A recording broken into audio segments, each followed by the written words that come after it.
For all the talk of scandal at the highest levels of U.S. command these days, let's remember there are 68,000 American men and women serving in Afghanistan tonight and every day for 11 years. They and thousands before them have done us proud. More than 2,000 laying down their lives for us. Jake Tapper remembers. On the day Jake's son was born, our White House correspondent heard the story of other American sons at one far-off outpost in one terrible battle. And so Jake set out on a 3-year quest to bring us their story from the northeast reaches of Afghanistan. What's up, dude? Not a damn thing.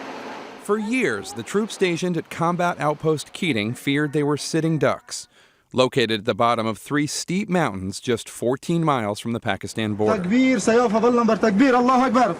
And when the Taliban attack finally did happen in October 2009, seen here in this terrifying video posted months later, the 53 U.S. troops there were horribly outnumbered by up to 400 enemy fighters. We were alone, isolated, air support was too far away.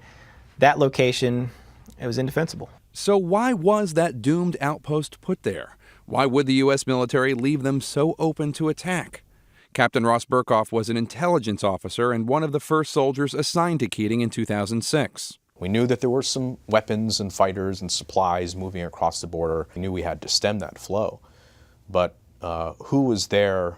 Were they Al-Qaeda? Were they Taliban? We had mixed reports. The outpost was placed near the road to monitor insurgent activity, to be accessible to resupply since most of the helicopters were in Iraq, and to be close to local villages. Captain Matt Gooding, the first long-term commander at Camp Keating, says winning over locals was initially a near impossible feat. Did they want you there? 90% did not want us there. 10% did. Do you think they knew who was trying to kill you? Absolutely. When you do? Absolutely. But in those early days, it was the terrain that would pose the toughest challenge. In November 2006, that road they were trying to improve and protect claimed the life of First Lieutenant Ben Keating, for whom the outpost was later named, when his truck overturned. Soon enough, troops stopped using that road for resupply, even though that was one of the main reasons the outpost had been put there. The U.S. in that valley had successes and failures, but by May 2009, security there had completely deteriorated. Captain Christopher Cordova was the top medical man for the last unit deployed to the outpost. They came in the dead of night. When the sun rose and you left your hooch, what did you think when you looked around at the cop?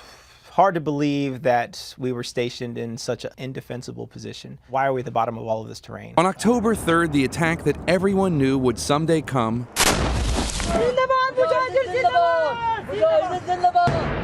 finally did. Allahu Akbar. Specialist Zach Koppas was in a guard post returning fire for hours on end.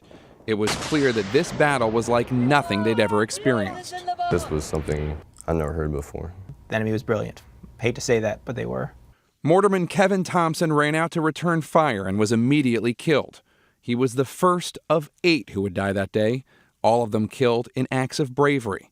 Josh Kirk was firing at the hills when he was killed. Michael Scusa running into danger to deliver ammo. Josh Hart and Chris Griffin were trying to help troops pinned down in a Humvee.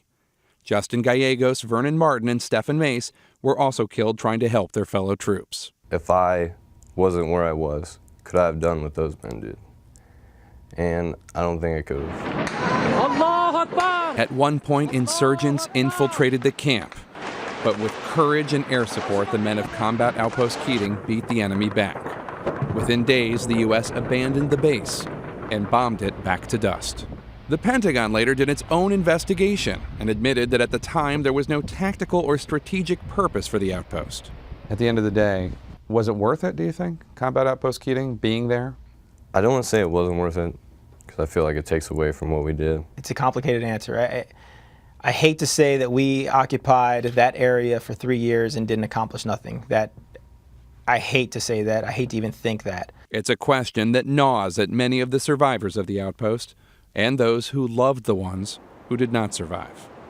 For Nightline, this is Jake Tapper in Washington. The Heroes, thanks to Jake. His book, The Outpost, in stores now.